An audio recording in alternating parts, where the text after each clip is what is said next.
मेरे प्यारे विद्यार्थियों, आज मैं पाठ शुरू करने से पहले आप लोगों को एक सुंदर कविता सुनाऊंगी। तो सुनिए। पर्वत की चोटी छूने को पर्वत पर चढ़ना पड़ता है। सागर से मोती लाने को गोता डुबकी लगाना ही पड़ता है। उद्यम परिश्रम किए बिना तो चींटी भी अपना घर बना ना पाती।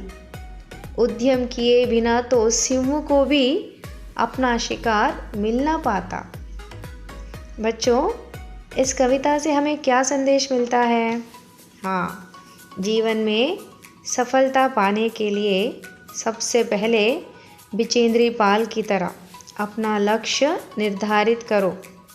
फिर पूरी ईमानदारी और मेहनत से कोशिश करो और हमेशा याद रखो कि मेहनत का फल हमेशा मीठा होता है। हर एक कार्य में सफल होने के लिए क्या ज़रूरी है? परिश्रम, मेहनत बहुत ज़रूरी है। बिचेंद्री पाल की तरह कोशिश करेंगे।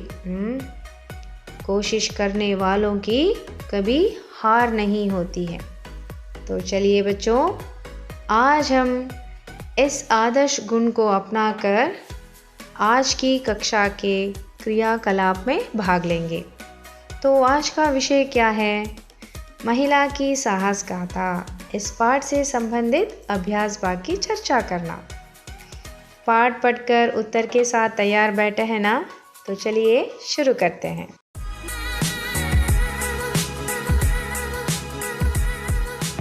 बच्चों, सबसे पहले एक वाक्य में उत्तर लिखिए, उसे पूरा करेंगे। दिए गए प्रश्नों को पढ़कर उत्तर बताते जाइए। बिचेंद्री पाल को कौन सा गौरव प्राप्त हुआ है? बिचेंद्री पाल को एवरेस्ट की चोटी पर चढ़ने वाली पहली भारतीय महिला होने का गौरव प्राप्त हुआ है। दूसरा प्रश्न, बिचेंद्री के माता पिता कौन थे?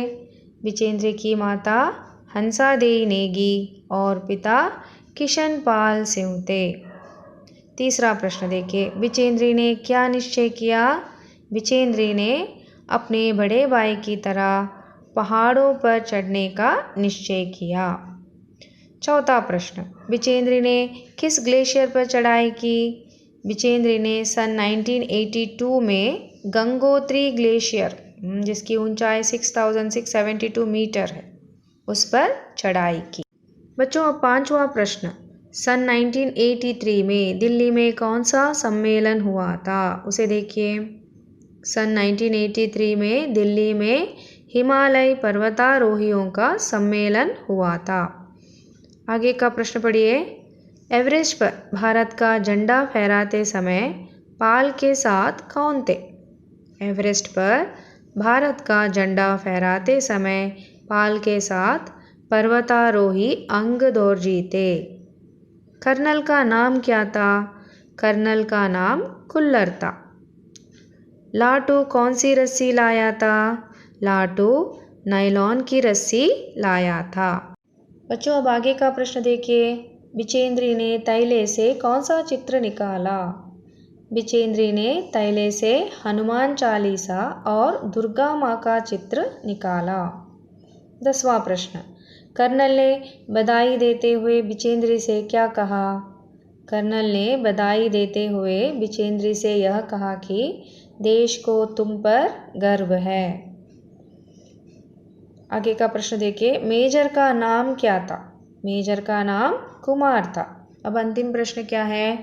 बिचेंद्री को भारतीय पर्वतारोहण संघ ने कौन सा पदक देकर सम्मान किया? बिचेंद्री को भारतीय पर्वतारोहण संघ ने प्रतिष्ठित स्वर्ण पदक देकर सम्मान किया। बच्चों, अब दूसरा अभ्यास भाग 2-3 वाक्यों में उत्तर लिखिए। बिचेंद्री पाल के परिवार का परिचय दीजिए। इसकी तरफ ध्यान दीजिए। तो उत्तर बताइए। बिचेंद्री पाल का जन्म एक साधारण भारतीय परिवार में हुआ था। और माता पिता कौन थे? पिता किशनपाल सिंह और माँ हंसा देई नेगी की 5 संतानों में बिचेंद्री तीसरी संतान है। और बिचेंद्री के बड़े भाई को पहाड़ों पर जाना अच्छा लगता था। अब दूसरा प्रश्न, बिचेंद्री का बचपन कैसे बीता? बिचेंद्री को बचपन में रोज़ 5 किलोमीटर पैदल चलकर स्कूल जाना पड़ता था। सिलाई का काम सीख लिया और सिलाई करके पढ़ाई का खर्च जुटाने लगी। उन्होंने संस्कृत में एमए तथा बीएड तक की शिक्षा प्राप्त की। पढ़ाई के साथ साथ बिचेंद्री ने पहाड़ पर चढ़ने के अपने लक्ष्य को भी अपने सामने रखा। बच्चों, अब तीसरा प्रश्न, बिचेंद्री ने पर्वतारोहण के लिए किन किन चीज़ों का उपयोग किया, उसे पूरा करेंगे। बिचेंद्री ने पर्वतारोहण के दौरान बर्फ़ काटने के लिए फावड़े का इस्तेमाल किया। चढ़ाई चढ़ने के लिए नायलॉन की रस्सी का उपयोग किया। इसके अलावा ऑक्सीजन की कमी को पूरा करने के लिए ऑक्सीजन सिलेंडर का भी उपयोग किया। बच्चों, अब चौथा प्रश्न, एवरेस्ट की चोटी पर पहुंचकर बिचेंद्री ने क्या किया? एवरेस्ट की चोटी पर पहुंचकर बिचेंद्री ने फावड़े से पहले बर्फ़ की खुदाई कर अपने आप को सुरक्षित रूप से स्थिर किया। इसके बाद वो अपने घुटनों के बल बैठी। बर्फ़ पर अपने माथे को लगाकर उन्होंने सागर माते के ताज का चुंबन किया। बिना उठे ही उन्होंने अपने थैले से हनुमान चालीसा और दुर्गा माँ का चित्र निकालकर उसे लाल कपड़े में लपेटा और छोटी सी पूजा करके उसे बर्फ़ में दबा दिया। उठकर वे अपने रज्जू नेता अंगदौर्जी के प्रति आदर भाव से झुकी। बच्चों, अब तीसरा मुख्य प्रश्न, 4-5 वाक्यों में उत्तर लिखिए। उसमें पहला प्रश्न देखिए, बिचेंद्री ने पहाड़ पर चढ़ने की तैयारी किस प्रकार की? एवरेस्ट की चढ़ाई के लिए अपने आप को सुदृढ़ या मजबूत बनाने के लिए बिचेंद्री ने पर्वतारोहण प्रशिक्षण के दौरान कालानाग, गंगोत्री ग्लेशियर, रूडगेरो की चढ़ाई की, जिससे उनमें आत्मविश्वास और बढ़ा। इसी बीच जब कर्नल कुल्लर ने साउथ कोल तक की चढ़ाई के लिए 3 शिखर दलों के 2 समूह बनाए तो बिचेंद्री पाल भी पूरी तैयारी के साथ उसमें शामिल हो गई।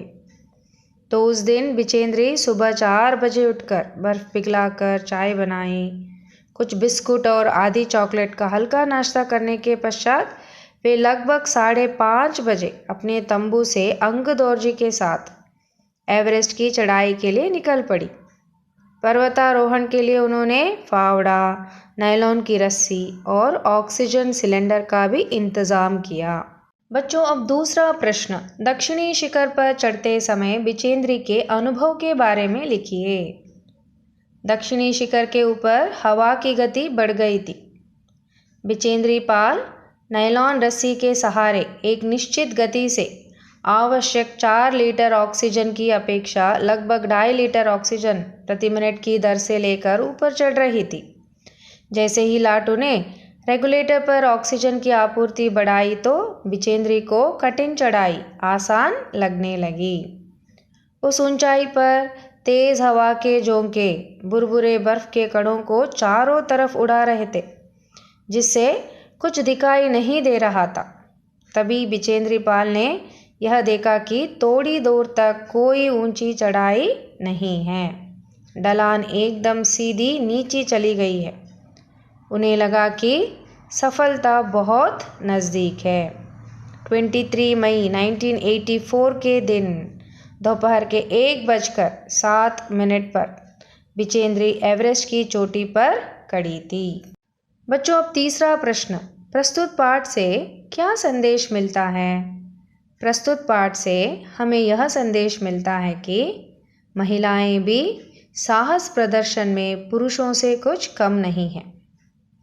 कोई भी महत्वपूर्ण या कठिन से कठिन कार्य करने के लिए हम में दृढ़ निश्चय, अथक परिश्रम, मुसीबतों का सामना करना इत्यादि आदर्श गुणों का होना बहुत ज़रूरी है।